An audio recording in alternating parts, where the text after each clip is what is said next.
Greetings, dear friends. You're on the Ruslan Belov channel. Today is Thursday, August 27th, our traditional review of the line of combat contact on the fronts of the Ukrainian war. Let's move to a piece of news that literally shocked the leadership of the US and NATO. CIA Director John Ratcliffe traveled to Moscow to talk the Kremlin out of a possible strike on NATO, Politico reports. Now, that's a turn of events. It's quite possible Russia really was preparing such a strike against NATO. Countries, since in fact many of them are direct accomplices in military actions against Russia. Just recently, Russia genuinely threatened Britain with strikes on its military facilities outside Ukraine. This would be a response to Ukrainian strikes using British weapons on Russian territory, the Foreign Ministry explained. That's precisely why the CIA director is trying to reduce the escalation. According to the outlet, one of the main goals of John Ratcliffe's visit was to warn Moscow against possible actions toward NATO countries, primarily Estonia, Latvia, and Lithuania, as well as Britain. Ratcliffe also called on Russia to reduce its military and economic support for Iran.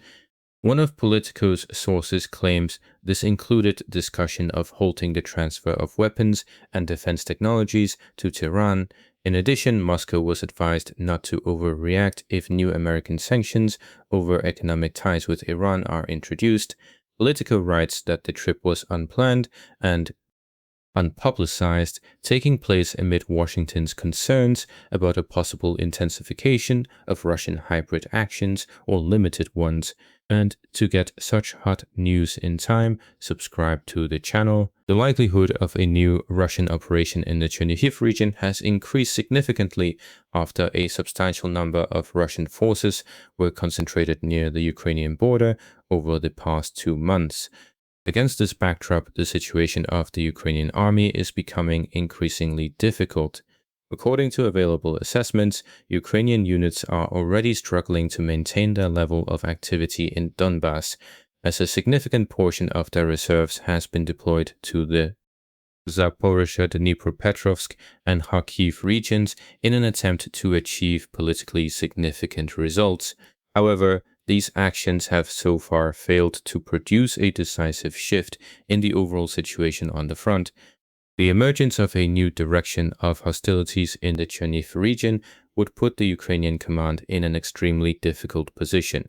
It would have to either weaken and abandon one of the existing defensive sectors or attempt to hold the entire front line with an even smaller number of troops. The second option could lead to a faster retreat across several directions at once, while failing to stop the continued advance of Russian forces. The possible visit of CIA representatives to Moscow could be connected with an attempt by Washington to propose freezing the conflict along the current line of contact. One possible reason for such a proposal could be the deteriorating situation surrounding Iran, which may leave the United States unable to maintain the same level of military and financial support for Kiev next year.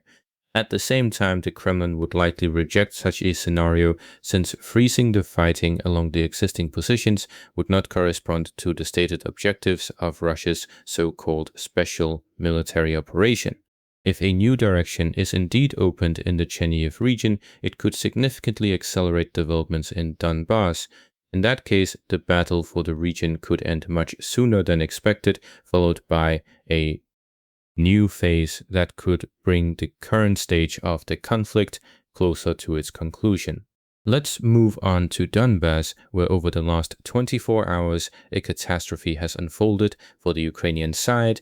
Drushkivka and Alexeyevo-Drushkivka are now under real threat of falling. Western experts who predicted Russia wouldn't manage to capture Donbas this year may have been seriously wrong.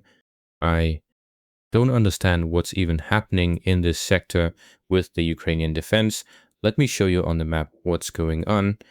Yesterday, a Russian sabotage reconnaissance group, DRG, passed more than 10 kilometers through the front line into the rear of Ukrainian positions and destroyed a group of Ukrainian drone operators. In 5 years, there's never been such a brazen and harsh incident. The Ukrainian side is catastrophically short on manpower. Combat formations are apparently so sparse that they failed to spot the DRG group, But the situation in the sector has sharply worsened over the past day. The Russian offensive has resumed on the right flank of Oleksievo-Druskivka. Street fighting is already underway for control of Kotivka and Verolyubivka. Advanced Russian units have reached Druskivka and are 1.5 kilometers from the city. No one could have imagined this a week ago.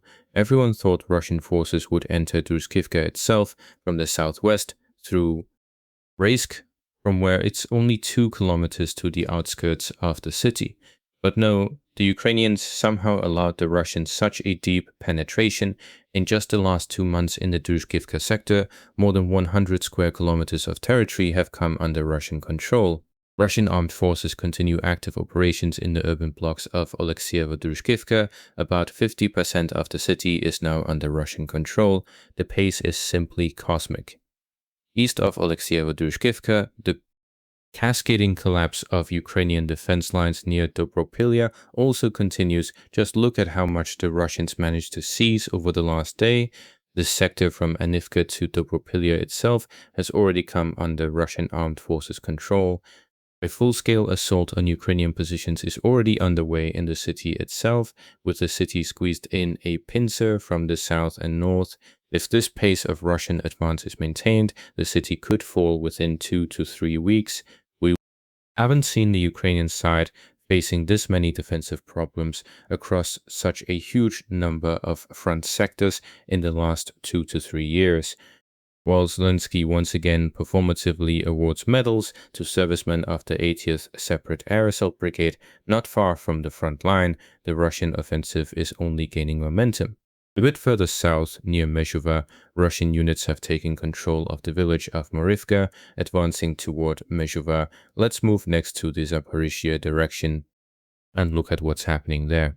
In the Chernihiv sector, Russian forces took control of the village of Shevchenkivsky over the last day. Just in recent days, this sector, 5 kilometers wide and 9 kilometers long, has come under Russian armed forces control.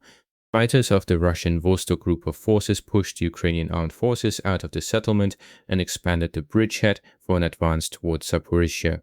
The defense of Kharkiv, Ukraine's fortress city, no longer holds much interest here. Imagine how soon Russian troops will find themselves at the outskirts of Zaporizhzhia itself at this pace of advance, and close to 1 million people live in that city. What will happen to them? 60 kilometers can be covered in a matter of months. Fighting in the interfluve of the Upper Terza and Haichu rivers is gradually shifting westward, easing the Russian advance near Molotokmarchka and Orekhiv in the neighboring West Zaporizhzhia direction. South of Novozalivka, several square kilometers near Belohiria have come under Russian control. In Orekhiv itself, the Russian assault continues. Difficult to access logistics severely complicate the city's defense. The Ukrainian armed forces lack reserves, ammunition is running out, and the flanks are gradually closing in. Now let's open the map for the Sloviansk and Kramatorsk area. Near Kramatorsk, Russian troops have continued moving toward the city's outskirts. 4 kilometers remain to the first houses. For now, the main attention here is fixed on Druskivka and Sloviansk. Let's look at the Sloviansk direction. South and north of Rai Alexandrivka, fighters of the Russian Third Army have made progress toward the village of Orikovatka. In the north, a huge sector has come under Russian control, with fighting already on the outskirts of Mykolaiivka. In Sloviansk itself, Russian air bombs are leveling entire city blocks. This tactic, using a huge number of aerial bombs and drones, is giving Russia real advances. Since once defense lines largely disappear, assault troops move in. Let's move further north to Kharkiv and Sumy regions. There's also plenty to look at there. In the Veliki-Burluk sector, the Russian offensive is proceeding at an active pace. Russian assault troops haven't yet managed to close the encirclement ring in this sector, although the area above is effectively in an operational encirclement with Ukrainian armed forces units supplied only by drone. A bit to the west, near Kharkiv, Russian units have reached the southern outskirts of Kosache-Lopan. The settlement has effectively come fully under Russian armed forces control. The creeping Russian advance toward Kharkiv continues. Kharkiv itself has recently been heavily hit by Russian air bombs, with the main goal being to disrupt Ukrainian armed forces' attempts to build up reserves there and break attempts to hold the defense. On the Sumy direction, fighters of the Russian 810th Naval Infantry Brigade from the North group of forces have taken Pisarivka, which improves the tactical position on the approaches to the extensive forested area north of Sumy. It's only 10 kilometers to the city limits. I think we'll soon see Russian DRGs boldly entering Sumy itself through these forested areas. Yaren drones are working over the administrative center of Sumy, wearing down the Ukrainian armed forces' rear. A bit further north, the village of Kondrativka has also come under Russian control. The Russian armed forces' advance is proceeding at a rapid pace. Given the number of breakthroughs, Ukraine risks soon running into a deep strike by Russian forces when the front line could shift by 40 to 50 kilometers within a matter of days. In that case, Ukraine's military defeat would become inevitable, despite all the Western media propaganda trying to portray Ukraine as winning. But here's the map in front of us, and we can all see which direction the front is moving. And let's look at what's happened in the rear. Overnight, Russian aerospace forces and missiles delivered a massive strike on Ukraine's military industry, logistics, and ports, the Russian Ministry of Defense stated. Here's footage of the aftermath of the strike on warehouses in Boryspil. Warehouses of Fozy and Ukraine's main marketplace, Rosetka, are burning. Also destroyed or damaged were warehouses of Silpo, Comfy, Fora, Avrora, Roshan, Budanok, Irashok, and Burger Cargo Ukrainian media report. Forbes writes that Bora had only started using one of the hit warehouses a few days ago on August 23rd. A Russian drone also destroyed the last operating Epicent store in Kharkiv. Also, 5 ballistic missiles struck Zaporizhzhia. The consequences were described as extremely serious. This is a major enterprise of Ukrainian metallurgy. Ukrainian MP Musa Magomedov stated that the plant was hit by 5 missile strikes last night. He said the consequences of the attack are extremely serious and the timeline for resuming the plant's operations is still unknown. Russia is literally destroying Ukrainian metallurgy, Magomedov stated. For its part, the Ukrainian armed forces overnight attacked Ozon logistics facilities in Orenburg and Ufa. Employees were promptly evacuated and no fires broke out at the facilities, the company stated. The warehouse in Orenburg has already resumed operation. The logistics complex in Ufa sustained minor damage but is still closed. Well, that's all for today, dear friends. We condemn all violence and military events in the world. Subscribe to the channel to be the first to know the latest news. Goodbye and see you tomorrow.